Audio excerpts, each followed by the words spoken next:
నమస్తే. మనం భగవద్గీతని ప్రస్తుత పరిస్థితుల్లో ఎలా అప్లై చేసుకొని, అసలు ఏం చెప్తున్నారు, దాన్ని ఎట్లా అర్థం చేసుకొని, ఆ తర్వాత ప్రాక్టీస్ చేస్తూ ఎలా మనం ఆనందంగా ఉండాలి అనేటువంటి విషయాన్ని తేలికగా మాట్లాడుకుంటూ ఉన్నాము. చెప్పుకున్నాను చాలాసార్లు ఇంట్రడక్షన్. ఉపనిషత్తుల సారమే భగవద్గీత, బ్రహ్మసూత్రాలు. దాన్ని భగవానుడు మనకు తేలిక భాషలో అందిస్తే, శంకరాచార్య గారు ఇంకా భాష్యం రాసి ఇంకా వివరం చెప్పడం జరిగింది.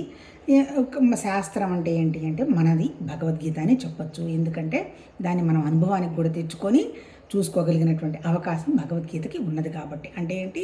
శ్రవణం, మననం, నిధిధ్యాస, సాక్షాత్కారం అంటారు చెప్పదలుచుకుంటే.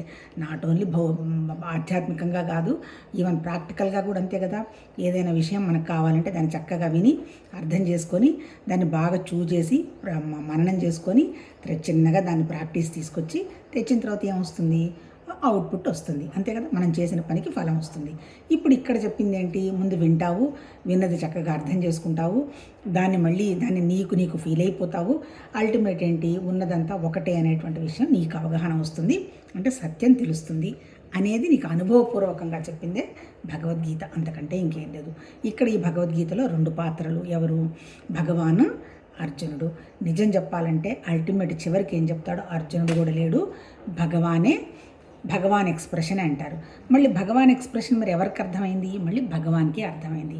అంటే అల్టిమేట్ ఏంటి? టోటల్గా అందరం ఒకటే. ఆ ఒకటి తప్ప ఇంకొకటి ఏమీ లేదు. ఆ మనసులో మనం ఏది ఉంటే ఆ విషయాన్ని మనం గ్రహిస్తాము అనేటువంటి విషయంగా చెప్పటం జరిగింది. తర్వాత ఇంకొకటి ఏంటి? చాలామంది అంటుంటారు భగవద్గీత అందరూ కూడా ఎవ్వరూ డినై చేయరు. అంటే ఏంటి? ఏమంటారు అంటే ఎవరు ఏ దృష్టితో చూస్తే ఆ దృష్టితో భగవద్గీతలో మ్యాటర్ని అర్థం చేసుకుంటారు. ఇప్పుడు కర్మ అంటారు. అంటే 24 గంటలు బయటకు వెళ్ళి ఆ పనులు ఈ పనులు చేసే రజోగుణం వాళ్ళు అనుకుంటారు. కర్మ జరగకపోతే ఎట్లా? భగవద్గీతలో కర్మ చేయాలి, యుద్ధం చేయాలి, అవసరమైతే వాళ్ళని మాడు మీద కూడా కొట్టాలి, అది అవసరం అన్నట్టు కర్మయోగం చెప్తారు. ఎవరు? బాలగంగాధర తిలక్ రాస్తారన్నమాట. కర్మయోగం గురించి ఎక్కువ చెప్పాడు అని.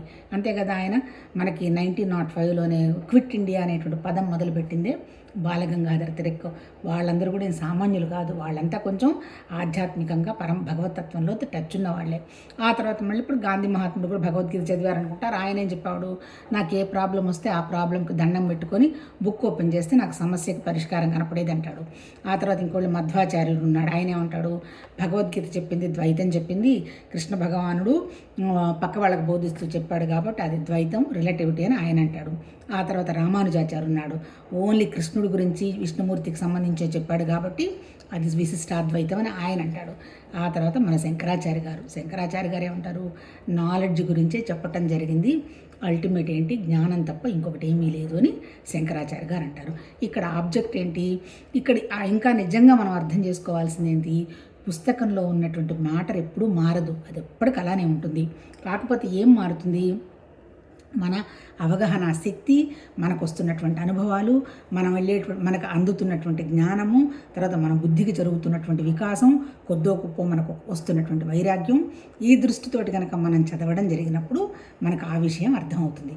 అంటే ఏంటంటే ఇక్కడ బుక్కులో ఏముండదు, మన మనసులో ఉంటుంది.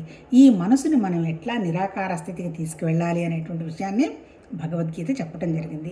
ఇప్పుడు మనం ఎంతవరకు చదువుకున్నాం భగవద్గీతలో? మొత్తం చెప్పుకున్నాం కదా. 1 నుంచి 6 వరకు విషయం చెప్తారు, 6 నుంచి 12 వరకు భక్తి గురించి చెప్తాడు, 12 నుంచి 18 వరకు జ్ఞానం గురించి చెప్తాడు. అంటే ఏంటి? కర్మ, భక్తి, జ్ఞానం. అంటే కర్మ, భక్తి, జ్ఞానం అంటే ఎట్లా? కర్మ అంటే మన శరీరం ద్వారా చేసేది. మళ్ళీ భక్తి యోగం అంటే ఏంటి? మన మనసు చేయించేది. ఆ తర్వాత బుద్ధి చేయించేది భక్తి, యోగం అంటే మనసు. లాస్ట్లో ఏంటి? జ్ఞానం అంటే ఏంటి? అది నిరాకారమైంది, కనపడదు. అంటే ఏంటి? ఈ 4 స్థితులకి దాటి వెళ్ళగలిగినప్పుడు ఉండే నిరాకారమైనటువంటి స్థితి గురించి ఇందులో ఎక్స్ప్లెయిన్ చేయడం జరిగింది. ఇప్పుడు మనం ఎంతవరకు మాట్లాడుకున్నాము? 11వ చాప్టర్ మాట్లాడేసుకున్నాం. 11వ చాప్టర్ ఏం చెప్పాడు? ఫస్ట్ది వచ్చేంటి? అర్జునుడి విషాద యోగం. అంటే ఏంటి? అన్ని సమస్యలకి మూలం ఏంటి? కారణం మన సమస్యలకైనా జస్ట్ ఐడెంటిటీ. అంటే నేను అనేటువంటి పదం తీసిపడేసి నాదేం లేదు, భగవతత్వ పని ఇందులో జరిగిపోతుంది అనేటువంటి విషయం కనుక అవగాహన చేసుకొని దాన్ని అనుభవానికి తెచ్చుకుంటే అసలు ఇక దుఃఖం అనేది లేదు. కాకపోతే ఏంటి? జీవత్వంలో ఉన్నవాళ్ళు ప్రతి వాళ్ళు ఏమనుకుంటారు, నాది నాది నా వల్లే జరుగుతుంది, నా వల్లే ఫలితం వస్తుంది, అవతల వాళ్ళు ఇలా చేస్తున్నారు, వాళ్ళ వల్ల రావడం లేదు అని ఎప్పుడు కంప్లైంట్ ఎక్స్పెక్టేషన్లోనే ఈ జీవత్వం ఉంటుంది.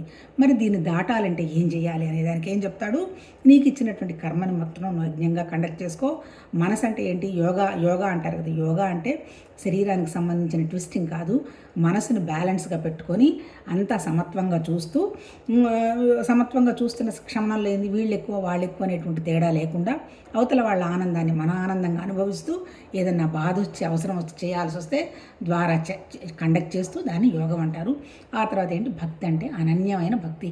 ఆ ఒక్క భగవతత్వం తప్ప ఇంకొకటి ఏమీ లేదు, అది ఎక్కడో లేదు, అది నా దగ్గరే ఉన్నది, దాన్ని నేను గ్రహించుకోవాలి అనేటువంటి విషయాన్ని చెప్పాడు. నిన్న విశ్వరూప సందర్శనంలో అర్జునుడికి చెప్పింది ఏంటి, అర్జున నీ ప్రాబ్లంకి విషాదానికి కారణం వల్ల నీ ఐడెంటిటీ అయ్యా, ఐడెంటిటీ నువ్వు పోగొట్టుకో, ఇక్కడ నువ్వు చేసేది ఏమీ లేదు, నీ మనసును స్ట్రైటన్ చేసి ఒకే విషయానికి తీసుకురా, మనసునేమో భగవతత్వం తప్ప ఇంకోటి ఏమో వద్దని భక్తి మార్గానికి పెట్టు అని చెప్పినప్పుడు ఆయనకు కొంచెం అర్థం అవుతుంది. నాకు అర్థమైంది కానీ ఇంకా అసలు విషయం అర్థం కావటం లేదు అంటాడు. అప్పుడు అసలు సృష్టి ఎట్లా వచ్చింది అన్నట్టు అడుగుతాడు. సృష్టి రావడానికి ఏమీ లేదయ్యా, నిరాకారమైనటువంటి ఒక శక్తి ఉంది, ఆ శక్తితోనే ప్రకృతి పంచభూతాలు మనసు నేల నీళ్లు అగ్ని భూమి ఆకాశం వచ్చాయి, వాటితో పాటు వ్యక్తమైనవి వాటితో పాటు మనసు బుద్ధి అహంకారం అవి జడమేను. కాకపోతే జీవ చైతన్యంలో జీవుడు నాదే నాదే అనుకుంటూ తన కర్మ చేసుకుంటూ పోయి నేనే అనుభవిస్తున్నాను అనుకుంటున్నాడు. నిజం చెప్పాలంటే ఇక్కడ అనుభవించడానికి ఎవడు జీవుడు కూడా లేడు, అంతా నా పరమాత్మతత్వ శక్తేనయ్యా, అంతకు తప్ప ఇంకొకటి ఏమీ లేదు. మనం అందరం కూడా అంటే ఆయన కూడా అంటే కృష్ణుడు ఒక రూపంగానే ఒక మనిషిగానే చెప్పాడు కాబట్టి అందరం కూడా అందులో భాగస్థులమేనని చెప్పాడు. ఇంకా అడుగుతాడు, ఇంకా నాకు అర్థం కావడం లేదంటే అప్పుడు విశ్వరూప సందర్శనంలో ఏం చూపిస్తాడు ఆయన, నువ్వు నీ కళ్ళతో చూడలేవు, నీకు దూరదృష్టి ఇస్తున్నాను అంటాడు. ఇక్కడ మనం అర్థం చేసుకోవాల్సింది ఏంటి, భగవతత్వం అనేది సూక్ష్మమైనది, అంతే కదా. ఇప్పుడు ఆకాశం చూస్తాము, ఆకాశంలో ఏమన్నా ఉన్నట్టు మనకు కనపడుతున్నదా? తర్వాత అంటే ఏంటి, సూక్ష్మతరం సూక్ష్మాతి సూక్ష్మమైనటువంటి భగవతత్వాన్ని కనుక్కోవాలి అంటే మనం ఎలా మారాలి, మనం కూడా మనకి మన వ్యవస్థ ఎంతసేపటికి ఏంటి, పై విషయాలు చూడటము, పై విషయాల్లో లాభ నష్టాలు పొందడం, ఆ తర్వాత ఇంకోటి ఏంటి, పై విషయాల్లోనే నా అంత గొప్ప వాళ్ళు లేరనుకోవటం, మళ్ళీ పై విషయాల్లోనే వీళ్ళు నన్ను బాధ పెట్టారు అని మళ్ళీ కింద జారిపోవటం. ఇది జీవుడు లక్షణం. అంటే జీవుడు లక్షణం ఎంతసేపటికి ఏంటంటే ఇన్ఫీరియారిటీ, నేను తక్కువ అనేటువంటి విషయాన్ని ఆలోచిస్తూ అది గట్టిగా నమ్మి తనకంటే ఎక్కువ ఎవరున్నారా అనేటువంటి విషయంగా పరిగెడుతూ ఉంటాడు. ఎక్కువ ఎవరున్నారు, ముందు దేవుడు అనుకునే వాళ్ళం, తర్వాత స్వామీజీలు అనుకుంటున్నాము. అంటే ఏంటి, అక్కడ ఏదో చేస్తారు, వాళ్ళ వల్ల వస్తుంది అనేటువంటి భావంగా పరిగెడతారు. డెఫినెట్గా చేస్తారు. ఏం చేస్తారు, నీకు ఒక మార్గం చూపిస్తారు, కానీ మళ్ళీ చెయ్యాల్సింది ఎవరు, అనుభవానికి తెచ్చుకోవాల్సింది ఎవరు, మనమే తెచ్చుకోవాలి. ఇప్పుడు ఇక్కడ ఏం చెప్తున్నాడు ఆయన, నీకు సూక్ష్మ దృష్టి ప్రసాదిస్తున్నాను, దివ్య దృష్టి ఇస్తున్నాను, చూసుకుంటాడు. అంటే ఏంటి, మనం కూడా ఆ నిరాకారమైనటువంటి స్థితిగా మనం తయారు చేసుకున్నవన్నీ మనం వదిలించుకొని చూడగలిగితే తప్ప మనకు అర్థం కాదు. మొత్తం మన ఉపనిషత్తుల్లో చెప్పిందంతా రెండు పదాలు. ఒకటి సత్ ఉండడం, రెండు చిత్తు తెలియడం. ఆ తెలియడాన్ని ఏమన్నారు, జ్ఞానం అన్నారు. అంటే ఏంటి, మన దగ్గర ఏమున్నది, ఉండడం అనేటువంటి భగవతత్వ శక్తి ఉంది, తెలియడం అనేటువంటి జ్ఞానశక్తి ఉంది. అల్టిమేట్ ఏంది, రెండు ఒకటే. వాటిని ఇంకొంచెం డైల్యూట్ చేసి ఏం చెప్పారు, అస్థి భాతి అన్నారు. అస్థి అంటే ఏంది, వాడు అస్తులు కలపండి అంటుంటారు. మన భగవంతుడి దేవల్ల ముఖ్యంగా మన సాంప్రదాయాల్లో అన్నీ అవే పదాలు వాడతారు. వాడి కర్మ అండి అంటాడు, అంటే వాడి కర్మ సరిగా చేయలేదు అంటాడు. ఆ తర్వాత అంటే కర్మ చేయాలి అంటాడు, అంటే దాని తర్వాత చేసే కండక్టింగ్ విషయం అనమాట. తర్వాత అస్తులు కలపాలంటాడు. అస్తులు అంటే ఏంటంటే ఎగ్జిస్టెన్స్, ఉండడం అనేది. ఆ తర్వాత అస్థి భాతి. ఈ భాతి అంటే ఎవరు, మనకు తెలుస్తున్నటువంటి జ్ఞానం. అల్టిమేట్ ఏంటి, ఇక్కడ మనకు ప్రమాణం ఏంటి, మన జ్ఞానమే, అంతే కదా. ఇప్పుడు నేను జరుగుతున్నది అనేటువంటి ఎవరు చెప్తున్నారు, లోపల ఉన్నటువంటి నా జ్ఞానమే చెప్తుంది. మరి ఈ జ్ఞాన అంటే ఈ ప్రమాణం ప్రమేయం ఇది అంటారు. అంటే చివరికి ఏం చెప్తాడు భగవద్గీతలో, ఈ మూడు లేవంటాడు. అంటే త్రిపుటి అంటుంటారు, ఎక్స్పీరియన్స్, అబ్జర్వర్ చూసే విషయం అంటారు. అంటే ఏంటి, ఇప్పుడు మనము కాకపోతే మన జీవత్వంలో ఏం చేస్తున్నాము, కర్మ చేసే విషయము, దానికి సంబంధించినటువంటి భోక్త, తర్వాత లాభం, ఈ నాలుగుట్లో తిరుగుతూ ఇదంతా నా కర్మండి, అనుభవించాల్సింది అనేటువంటి విషయాన్ని 100% నమ్ముతున్నాం. అసలు ఇక్కడ అనుభవించడానికి లేదని చెప్తాడు భగవద్గీతలో. అనుభవించేవాడు ఎవడున్నాడు? జీవుడు ఉన్నాడు, అసలు వాడు లేడు కదా అంటాడు. దానికి ఎంత వండర్ఫుల్గా ఉదాహరణలు చెప్తాడంటే, ఇప్పుడు అర్థం ఉంది, ఇప్పుడు సదాకాశము, సదాకాశము, చిదాకాశము, భూతాకాశం అని 3 అంటారు. అంటే ఏంటి? సత్ చిత్త ఆనందం అని మనం మాట్లాడుకున్నాం కదా. ఆ సదాకాశం అనేది ఎట్లా ఉంటుంది? ఖాళీగా ఉంటుంది. ఆ ఖాళీలో నుంచి ఏమొచ్చింది? దానికేం చెప్తాడు? దర్పణాన్ని ఉదాహరణ చెప్తాడు. దర్పణం అంటే మన బుద్ధి ఏంటి? ఆ అద్దం దగ్గర కనుక మనం వెళ్ళి చిన్న అద్దం పెట్టామనుకో, అది వచ్చి చిన్నదిగా పడిపోతుంది. అట్లాంటివన్నీ బోలెడు చిన్న అద్దాలు. అంటే చిన్న అద్దాలు అంటే ఏంటి? మనం అంతా తగిలించుకొని ఉన్నాం. కానీ అసలు ఒరిజినల్ అద్దం ఏంటి? బింబం అంటే అదే పరమాత్మ తత్వం. ఆ బింబంలో వ్యవహారమే మనతో ఉంది. ఆ బింబం విత్డ్రా అయిపోయిన తర్వాత మనం వెళ్ళిపోతాం. ఇక్కడ ఇంక అనుభవించేవాడు ఎవడు అంటే, నేను లేను అనుభవించడానికి, ఉన్నదంతా ఆ భగవతత్వం అనేటువంటి భావంలో కనుక మనం ఉండగలిగితే అనుభవించడం అనేది లేదు. ఫుల్ ఆఫ్ లైఫ్, ఎప్పుడు ఆనందమే. ఏదొచ్చినా భగవతత్వ భాగమే, మనకేం తెలియదు కదా, అన్నీ ఆ క్రియేషన్లో జరిగిపోతున్నాయి కదా అనేటువంటి భావం వస్తుంది. దానికే బోలెడు ఉదాహరణలు చెప్పారు వాళ్ళు. కాసేపు అద్దం అన్నారు, ఆ తర్వాత ఇంకా ఏం చెప్పారు, ఆ తర్వాత కుండ, చిల్లులు ఉన్నటువంటి కుండలు అది తీసుకెళ్ళి నీళ్ళల్లో పెట్టాము, నీళ్లు ఈ కుండలో నీళ్ళకి తేడా లేదు.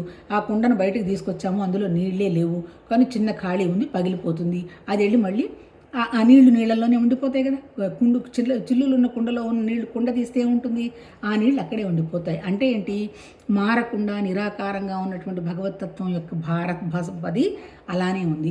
అది తెలుస్తున్నది ఎవరికి? చిత్తుకి తెలుస్తుంది. చిత్ అంటే జ్ఞానానికి తెలుస్తుంది. కాకపోతే ఇప్పుడు మన జ్ఞానం ఎలా ఉంది? పరిమితంగా ఉంది. నా జ్ఞానం ఎలా ఉంది? నేను అప్పుడు పుట్టాను, ఇన్నాళ్ళు పెరిగాను, చదువుకున్నాను, ఇది నా ఫ్యామిలీ, వీళ్ళు ఇంతవరకే ఉంది. ఇప్పుడు చెప్పిన భగవద్గీత ఏంటి? దీన్ని దాటి చూడు. ఇప్పుడు నన్ను నా విశ్వరూపం చూపించాడు కదా, నిరాకారంగా ఉన్నటువంటి నన్ను చూసినప్పుడు నీకేం వస్తుంది? నీకు నాకు తేడా లేదనేటువంటి విషయం వస్తుంది. అది ఇప్పుడు ఆ విషయం గురించి చెప్పాడు. తర్వాత ఇంకోటి ఏంటి? ఇక్కడ చెప్పిందంతా ఏంటి? భక్తి, అంతే కదా. ఇప్పుడు మనం మాట్లాడుకుంటున్నది ఏంటి? అర్జునుడు భగవత్ భావాన్ని బాగా పెంచుకొని, నాకేదో సత్యం చెప్పు, తర్వాత నాకు నిన్ను చూపించు, నేను అని అడుగుతాడు. అప్పుడు ఆయన చూపిస్తాడేంటి? అన్నీ నాలో నుంచే వచ్చాయా, నీతో సహా వచ్చాయి. ఆ తర్వాత జరిగిపోయిన విషయాలు నాలో నుంచే వచ్చాయి, జరుగుతున్నవి నాలో వచ్చాయి, జరగబోయేవి కూడా నాలో నుంచే జరుగుతున్నాయి. అందుకని ఆల్రెడీ భీష్ముడు, ద్రోణుడు అందరూ ఆల్రెడీ చచ్చిపోయినారు. కాకపోతే నీ రోల్ ఏంది? జస్ట్ నువ్వు నిలబడతావు. ఎందుకు? నువ్వు ఒక చిన్న కుండను దాన్ని తయారు చేసుకొని నేను సపరేట్ కుండను వచ్చేడ్చుకున్నావు కదా, అందుకని ఆ కుండ కనపడుతుంది అంతే. దాని పని అయిపోయిన తర్వాత అది కూడా వెళ్ళిపోతుంది. అంటే ఏంటి? మానవ జన్మ తీసుకున్న అందరూ మహాపురుషులందరూ కూడా వెళ్ళిపోయారు, అంతే కదా. షిరిడి సాయిబాబా అయినా, మన శ్రీరామచంద్రుడైనా, శ్రీకృష్ణుడైనా, తర్వాత వాళ్ళు వచ్చారు, చూపించారు, వాళ్ళు వెళ్ళిపోయారు. అంటే ఏంటి? సాకారం అంతా పోయేది, నిరాకారం ఒకటే ఉండేది. భగవతత్వం ఎలాంటిది? ఆ నిరాకారమైన తత్వం. నిరాకారం అంటే కనపడదంటే ఏంటి? అది జ్ఞానం. ఎక్కడుంది ఆ జ్ఞానం? అక్కడ ఆ జ్ఞానం ఉంది, మన దగ్గర కూడా అదే జ్ఞానం ఉంది, అంతే కదా. ఇప్పుడు మన జ్ఞానం మనకు కనపడుతుందా? కనపడదు. కాకపోతే ఏంటంటే మన ఇంద్రియాలు చూస్తాయి, మనకు అనుభవానికి వస్తాయి, మనకు ఆలోచనలు తెలుస్తాయి. నేను సుఖంగా ఉన్నానా, దుఃఖంగా ఉన్నానని మనకే స్ట్రగుల్ పడుతుంటాం. నా అంత వాళ్ళు లేరనుకుంటాం. ఒక పని చేస్తాము, దానికి ఫలితం ఎంజాయ్మెంట్ నడిచిపోతూ ఉంటుంది. ఇక్కడ చెప్పింది ఏంటి భగవద్గీతలో? నీ జీవితం ఎంజాయ్మెంట్ కోసం కాదు, నువ్వు హ్యాపీనెస్ ఎక్స్ప్లోర్ చేయి. నువ్వు మాట్లాడినా, కూర్చున్నా, తిన్నా నువ్వే భగవతత్వం. నీకు అసలు దుఃఖం లేదు. నువ్వే దేవుడు అయినప్పుడు దేవుడు ఎట్లుంటాడు? హాయిగా. ఇప్పుడు భగవాన్ అర్జునుడు బోధించేటప్పుడు ఎట్లా చెప్పాడు? స్థితప్రజ్ఞతోటి ఆనందంగా చెప్పాడు. ఈ నేడుస్తూ కింద పడి కూలబడితే నువ్వేమైనా ఇంపార్టెంట్వా? ఏడవడానికి లే పదా, నువ్వేంది చేసేది? అక్కడ పోయి మధ్యలో నిలబడు, అన్నీ అక్కడ భగవతత్వంలో జరిగిపోతే ఏడవడానికి ఇక్కడ ఏముంది? అంతా ఉన్నది ఒకటేరా, చూడురా అని ధైర్యం ఇచ్చి సంతోషంగా చెప్పాడు. మనం కూడా అంతే. కానీ మనం అలా చేయం కదా. ఎవరైనా ఏదైనా పోయినారు, వాళ్ళ దగ్గర ఇలా జరిగింది, అలా జరిగింది, అది లేదు, వీళ్ళు ఇక్కడ శాశ్వతంగా ఉన్నట్టు ఏడవడం మొదలు పెడతారు. అది కాదు. ఎక్కడున్నా, ఏం మాట్లాడినా, ఏమున్నా ధైర్యం, ఆనందం ఎక్స్ప్రెస్ చేసుకుంటూ పోతే అది భగవతత్వం. మరి ఆ స్థితికి రావాలంటే ఎట్లా? ఈ తగిలించుకున్నవన్నీ ఉన్నాయి కదా. ముఖ్యంగా తగిలించుకున్నది ఏంది? ఐడెంటిటీ. అది పోగొట్టుకోవాలి అని చెప్పాడు. మరి ఐడెంటిటీ పోగొట్టుకోవాలంటే అల్టిమేట్ నిన్న 11వ చాప్టర్లో ఎండులో ఏం చెప్పాడు? ఒక్కటే ఒక మార్గం ఉందయ్యా. నేను బోలెడు యజ్ఞాలు చేశాను, నువ్వు నన్ను కనుక్కోలేవు. నేను బోలెడు దానం చేశాను, నా ఆస్తంతా రాసిచ్చాను, నన్ను కనుక్కోలేవు. ఆ తర్వాత నేను బోలెడు యోగం చేశాను. ఏం యోగం? హఠయోగం చేశాను. ఆ తర్వాత హిమాలయాల్లో ఉన్నాను, అక్కడి నుంచి ఇక్కడికి 4 మీద నుంచి అది నుంచి ఇది పొడిచి గందరగోళం చేశాను, ఏమీ సాధించలేవు. ఒక్కటి నీ చేతిలో ఉన్నది, దాన్ని పెట్టుకొని అంటే ఎట్లయినా జ్ఞానం ఉంది, భగవతత్వం ఒకటే ఉంది అనేటువంటి విషయం. మరి చేయాల్సిందేంటి? అనన్య భక్తి అన్నాడు. అనన్య భక్తి అంటే ఏంటి? 24 గంటలు నేను తప్ప ఇంకొకటి కాదు, ఉన్నదంతా అదే భగవతత్వం అనేటువంటి స్థితిలో నువ్వు ఉండు. 24 గంటలు నువ్వు చేస్తున్నా, ఏం చేస్తున్నా. ఆ తర్వాత ప్రపంచానికి విషయం జరిగినటువంటి విషయాల మీద ఇంట్రెస్ట్ పెట్టుకోవాకు, అంతే కదా. వాటి మీద పెట్టుకున్నావు అంటే నేనేదో చేయాలని పరిగెడతావు. ఆ ప్రపంచ విషయాలు నీ ద్వారా జరగాల, జరుపుకుంటూ పోతే అదేం పెద్ద ఘర్షణ అవసరం లేదు. ఆ తర్వాత ఇంకొకటి ఏంటి? ఎటువంటి పరిస్థితుల్లో కూడా ద్వేషభావం పెట్టుకోవాకు. ఎక్కడ కూడా నా వల్లే ఇది జరిగిందనేటువంటి భావం కానీ, వాళ్ళు చెడ్డవాళ్ళు వీళ్ళు మంచివాళ్ళు అనేటువంటి కంప్లైంట్ పెట్టుకోవాకు. సమత్వంగా చూడు. ఎప్పుడైతే నీ మనసు సమత్వంగా ఉంటుందో ఏంటి, ఒక పురుగును చూసినా, ఒక గొప్పవాడైనటువంటి పండితుడిని చూసినా, తర్వాత మహారాజు అయినటువంటి ప్రైమ్ మినిస్టర్ లాంటి వాళ్ళని చూసినా, వాళ్ళని గొప్ప వీళ్ళని తక్కువ లేనటువంటి సమత్వభావం ఎప్పుడైతే ఉంటుందో, భగవతత్వంలో కూడా అంతే కదా. ఆ నిరాకారమైనటువంటి పరమాత్మతత్వంలో ఏమన్నా తేడా ఉందా? అన్ని పంచభూతాలు అందరికీ సమంగానే ఇచ్చున్నాడు. మనసు, బుద్ధి, అహంకారం అన్నీ అందరికీ సమంగానే ఉన్నాయి. అట్లాగే మరి ఇంకా నీకు టెన్షన్ ఎందుకు? నువ్వు కూడా అదే నిరాకారంగా, అదే భగవతత్వ భావనతోటి నువ్వు ఉండడం అలవాటు చేసుకో. అది అనన్య భక్తి. ఎప్పుడైతే నీకు అనన్య భక్తి ఉంటుందో, నేను ఎలా ఉన్నాను? నిరాకారంగా ఉన్నాను, నిశ్చలంగా ఉన్నాను, అనంతంగా ఉన్నాను, అఖండంగా ఉన్నాను, వండర్ఫుల్ శక్తితో ఉన్నాను, కానీ నేనేమి చేయటల్లా, నా ద్వారా జరిగిపోతున్నాయి. ఎప్పుడైతే నువ్వు కూడా అదే భగవతత్వ భక్తిలో నిరాకారంగా ఉంటావో, అన్నీ నీలోనే ఉన్నాయి. నీలో లేనిది ఏది బయట లేదు. నిన్న ఒక దాంట్లో చెప్పాడు కదా, నువ్వు చూడు అన్నీ నీకు దివ్య దృష్టి ఇస్తున్నాను, నువ్వు చూడు అన్నీ ఏమున్నాయో చూడు, కావాలంటే నీకేవి కావాలో అవి కూడా చూడు అంటాడు. అంటే ఏంటి? నువ్వు ఏ దృష్టితో చూడగలిగితే ఆ దృష్టితో చూడమంటాడు. ఇప్పుడు మనం ప్రిన్సిపల్ అర్థం చేసుకోవాల్సింది ఏంటి? ఉన్నదంతా సత్తు, ఉండడం అనేటువంటి విషయం ఉన్నది. అది ఎవరికి తెలుస్తుంది? చిత్త జ్ఞానానికి తెలుస్తుంది. దేనికోసం ఉన్నది? భగవతత్వం బ్రహ్మ జస్ట్ ఆనందాన్ని ఎక్స్ప్రెస్ చేయడం కోసమే ఉన్నది. దాని పేరు బ్రహ్మానందం. బ్రహ్మానందం ఎప్పుడు ఆనందం ఎక్స్ప్రెస్ చేస్తుంది? ఏ కోరిక లేకపోతే, కుదించుకొని పోకుండా ఉంటే, లిమిటెడ్ లేకుండా ఉంటే, అప్పుడు అది ఆనందాన్ని ఎక్స్ప్రెస్ చేస్తుంది. ఇప్పుడు మన వ్యవహారం ఏంది? మనకి బోలెడు కోరికలు, బోలెడు లిమిటెడ్నెస్, బోలెడు భయాలు, ఇన్నిట్లో మనం ఆనందాన్ని ఎక్స్ప్రెస్ ఎట్లా చేస్తాము? చేస్తున్నాను అనుకుంటున్నాము, చేయటల్లా. చేయకుండా ఉన్నాము అంటే గుర్తు ఏంటంటే, చిన్న పిసరంత కంప్లైంట్ కూడా మనకి ఎక్కడా రాకూడదు, చిన్న నెగటివ్నెస్ కూడా చూడకూడదు. హయ్యెస్ట్ కేటగిరీలో భగవతత్వం యొక్క శక్తి ఎలా ఉండి చూసి వ్యక్తం చేయడం జరుగుతుంది, ఆ స్థితిలో ఉండాలి. అది అనన్య భక్తి అంటాడు. అంటే ఇక్కడ చెయ్యటం అనేది లేదు, జస్ట్ గుర్తించటమే. గుర్తించటం అంటే ఏంటి? నేనే భగవతత్వం అనేటువంటి విషయాన్ని నీ ఎరుకలోకి తెచ్చుకోవటమే. నువ్వు తప్ప భగవతత్వం అనేది బయట లేదు, నీ దగ్గర కూడా అదే భగవతత్వం ఉన్నది. అది విత్డ్రా చేసిన దాకా నువ్వు భగవతత్వమే. విత్డ్రా అయిపోతుంది, ఎప్పుడు విత్డ్రా అయిపోతుందో తెలియదు. ఆ పని అయిపోయింది, విత్డ్రా అవ్వచ్చు. అందుకని ఏంటి? ఈ విత్డ్రా కానంత వరకు ఇది బ్రహ్మానందమే, ఇందులో ఉన్నది భగవతత్వమే అనేటువంటి నిశ్చల భక్తితోటి 24 గంటలు నిశ్శబ్దాన్ని అబ్జర్వ్ చేయడం, అంతే కదా. పరమాత్మతత్వం ఎట్లాంటి వాడు? నిరాకారం, నిరంజనం, ఆ తర్వాత అఖండం. మరి అలాంటి శక్తి అంతా ఎక్కడుంది? మన దగ్గరే ఉంది భక్తి. అందుకని ఇప్పుడు మనం కోరుకోవాల్సిన భక్తి ఏంటి? చాలామందికి భక్తి అనే దాని గురించి విపరీతమైన అహంకారం ఉంటుంది. ఏంటి? నేను ఆ పూజలు చేశాను, ఈ వ్రతం చేశాను, వెంకటేశ్వర స్వామి మీదకి 4 సార్లు నడిచాను, దిగాను, ఆ తర్వాత లోపలికి నాకు డైరెక్ట్గా దర్శనం వెళ్ళిపోయినాను. ఇదంతా కూడా అహంకారం. అవసరం లేదు ఇదంతా. నీకు కావాల్సింది ఏంది? ఆ నిరాకారమైనటువంటి భగవతత్వాన్ని నీలో నువ్వు 24 గంటలు ఉండగలిగేటువంటి స్థితికి వచ్చేటువంటి మానసిక స్థితిని, ప్రాణశక్తిని భగవతత్వం ఇవ్వాలి అంటే నువ్వు నిరాకారంగా మారిపోవాలి. ఎప్పుడైతే నిరాకారంగా నువ్వు మారిపోతావో, ఉన్నదంతా ఒకటేను, అది బయట లేదు. బయట ఉన్నది ఒకటే గాలి, నా లోపల ఉన్నది ఒకటే గాలి. బయట ఉన్నది ఖాళీనే, నా లోపల ఉన్నది ఖాళీనే. ఇన్ని ఖాళీలు లేవు, ఇన్ని బయటలు, ఇన్ని లోపలు లేవు, ఇంతమంది దేవుళ్ళు లేరు, ఏమీ లేదు. ఉన్నదంతా ఒకటే శక్తి. ఆ శక్తి ఉండడం వల్లనే మనం ఉన్నాము. మనం ఉన్న పని ఏంటి? బ్రహ్మానందాన్ని, భగవతత్వాన్ని, ఆనందాన్ని ఎక్స్ప్రెస్ చేయడం ఒకటే ఇది ఉన్నది. ఆ ఎక్స్ప్రెస్ చేయకుండా ఆపుతున్నది ఏది? మన ఈ జీవాత్మ తగిలించుకున్నటువంటి కోరికలు, ఇన్కంప్లీట్నెస్.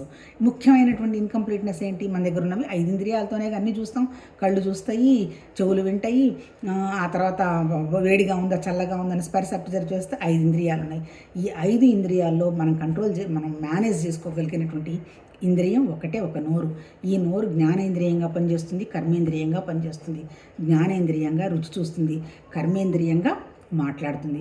అందుకని ఇప్పుడు మనం చేయాల్సింది ఏంటి? ఇప్పుడు మనం అందరం ఆరోగ్యం ఆరోగ్యం అంటున్నారు కదా, ఈ ఆరోగ్యంలో మొట్టమొదటిది ఏంది? రుచిని కంట్రోల్ చేసుకోవాలి.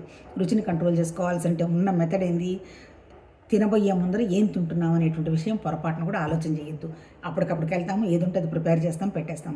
రెండోది ఏంటి? తినేటప్పుడు నిన్నటిది బాగుంది, రేపు బాగుంది అని డిస్కషన్ పెట్టకూడదు. ఏది తింటుంటే అది భగవతత్వం అని ప్రతి ముద్ద, ప్రతి బయట ఆనందంగా అదే తత్వంలో ఉండి నవలగలగాలి, ఎనర్జీ వస్తుంది. మూడోది ఏంటి? రేపు ఏం తింటాము, రేపు ఎక్కడికి పోతాం అనేటువంటి ఆలోచనలు వద్దు. అంటే అర్థం ఏంటి? భగవతత్వం చెప్పింది ప్రస్తుతంలో ఉండడం. ప్రస్తుతంలో ఉండాలంటే నీ చేతిలో ఉంది ఏది ఉంటే అది ఆనందంగా అనుభవించడం మొదలు పెడతావు. రెండోది ఏంటి? కర్మేంద్రియం. ఘోరమైంది కర్మేంద్రియం. తర్వాత ఈ కర్మేంద్రియం మాటలు వస్తున్నాయి అంటే మనసు వల్లనే వస్తాయి.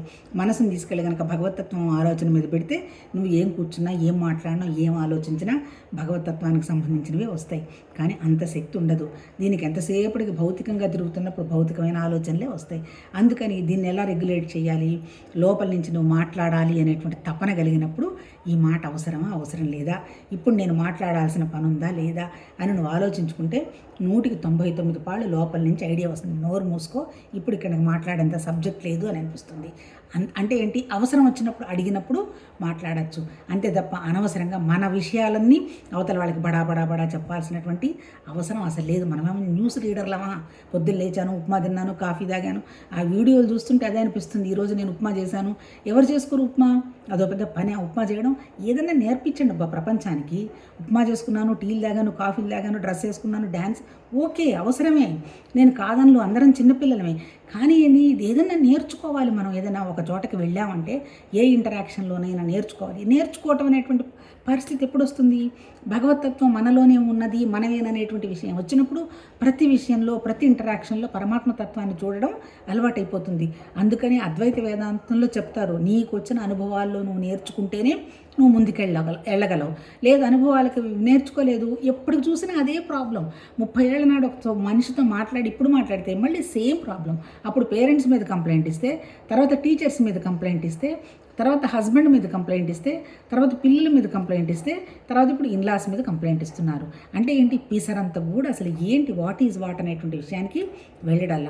అలా వెళ్ళాలి అంటే ఏంటంటే మన మనసు మీద మనం పనిచేసుకోవాలి. ఎందుకు నాకు ఈ సమస్య వస్తుంది? మొన్న ఈ మాట నేను మాట్లాడితేనే కదా అవతల వాళ్ళు మాట్లాడారు, నేను మాట్లాడకుండా అక్కడ మాట జరిగిందా అనేటువంటి విషయం వచ్చినప్పుడు తప్పు నా దగ్గర కూడా ఉందనేటువంటి విషయం అవగాహనకు వస్తుంది. కానీ ఎవ్వరు దాన్ని అగ్రి ఎవరు? అహంకారం ఎంతసేపటికి తప్పు వాళ్ళదే అనేటువంటి విషయం మీదనే కంప్లైంట్ ఇచ్చుకుంటూ ఉంటారు. వాళ్ళు ఏదో చెయ్యాలని ఎక్స్పెక్టేషన్ చేసుకుంటూ పోతారు.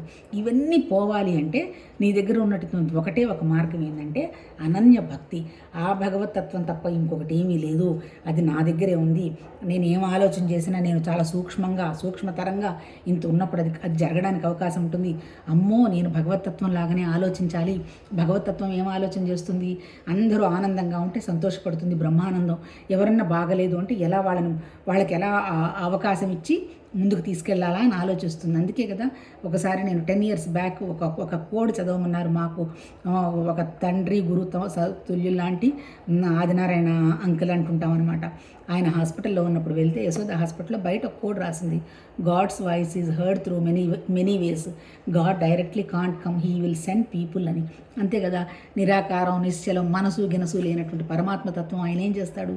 ఆయన ఏమీ చెయ్యడు, కానీ ఆ శక్తి ఉంది. ఎవరైతే తన పనిని చేతిలోకి తీసుకొని చేస్తూ ఉంటారో వాళ్ళకి అవకాశం వస్తూ ఉంటుంది. తన పనిని చేతిలో తీసుకొని చేయటం అంటే ఏంటి? ఒక పరికరంగా మనం మారడం. మరి పరికరంగా మారాలంటే మనకు స్వార్థం ఉండి ఆ తర్వాత మాటల మీద నిలకడ లేకుండా మన శరీరాన్ని మనం ఎట్లా ఉంచుకోవాలో మనకు తెలియకుండా నేను ప్రపంచాన్ని అంతా ఉద్ధరిస్తున్నాము అంటే సాధ్యం అవుతుందా? 100% కాదు. ముందు మనల్ని మనం ఉద్ధరించుకోవాలి. మనల్ని ఉద్ధరించాలంటే మనం 24 గంటలు నాలో ఏం మార్పు రావాలి అని మనం పరిశీలించుకోవాలి. అప్పుడు పరమాత్మతత్వం చేతుల్లో పరికరంగా ఉండి నువ్వు ఫార్మల్గా ఒక చిన్న ఆలోచన ఇచ్చినా అది జరిగిపోతుంది. జరగడం లేదు అంటే అర్థం ఏంటి? ప్రిపరేషన్లో లేరు. ఎందుకు? ఇప్పుడు పరమాత్మతత్వం చిన్న చిట్టి ఆలోచనతే కదా ఇంత పెద్ద సృష్టి వ్యక్తమైంది. మరి ఆయన లాంటి వాళ్ళ మనకు ఆసక్తి లేదా? మనకి ఉంది. కాకపోతే భౌతికంగా మనం ఎందుకు కోరుకోవాలి? ఇప్పుడు 60 ఏళ్ల వయసు, 150 సంవత్సరాలు ఉండాలి. ఉండి చేసేది ఏంటి? ఎన్నాళ్ళు పరమాత్మతత్వ భావం శరీరం ఇస్తే అది భగవతత్వ పని జరిగిపోతుంది అనేటువంటి ఆలోచన వరకు పర్వాలా. 200 ఏళ్ళు ఉండాలంటే ఏం సాధించాలి? అందుకని చాలామంది ఉంటారు శతాయుంభవ అంటుంటారు కదా, అది కూడా కరెక్ట్ కాదని నేను ఎక్కడో విన్నా. అంటే 100% బతుకు, అంటే ఎప్పుడు నువ్వు ఎన్నాళ్ళు బతికావు అనేది క్వశ్చన్ కాదు, నువ్వు ప్రతి క్షణం 100% బతుకు అనేది దాని అర్థం అన్నట్టు ఎక్కడో నేను ఏ మహానుభావుడు చెప్తే వినడం జరిగింది. అంటే ఏంటి, 100% మనము ఆ భగవతత్వ థాట్లో ఉండి అనన్య భక్తితో ఉన్నప్పుడు మాత్రమే మన ద్వారా పరమాత్మ తత్వం పని జరిగిపోతూ ఉంటుంది. ఈ జరిగిపోవడంలో కూడా అంటే ఎంతవరకు ఈ పరికరం అనేది మనకు తెలియదు. బోలెడు పరికరాలు ఉన్నాయి, ఇక్కడ ఒక పరికరం కాదు కదా. కానీ అసలు ఒరిజినల్ పరికరం ఏంటి, ఆ భగవతత్వమే ఆలోచన. ఆ ఆలోచనకు అనుగుణంగానే ఇది జరిగిపోతుంది. కాకపోతే ఒక విషయాన్ని మనం అగ్రి అవ్వచ్చు, ఏంది, మానసిక పరిణామం ఆ పరమాత్మ తత్వంలోనే విపరీతంగా పెరిగిపోతుంది. 100 సంవత్సరాల నాడు ఉన్నటువంటి మానసిక శక్తికి ఇప్పుడు మానసిక శక్తికి తేడా కనపడుతుంది. అంతే కదా, ఎంత సుఖంగా ఉండాలని ఇవన్నీ కనిపెడుతున్నాడు అంటే ఎవరు కనిపెడుతున్నారు, ఆలోచనతోనే కనిపెట్టడం.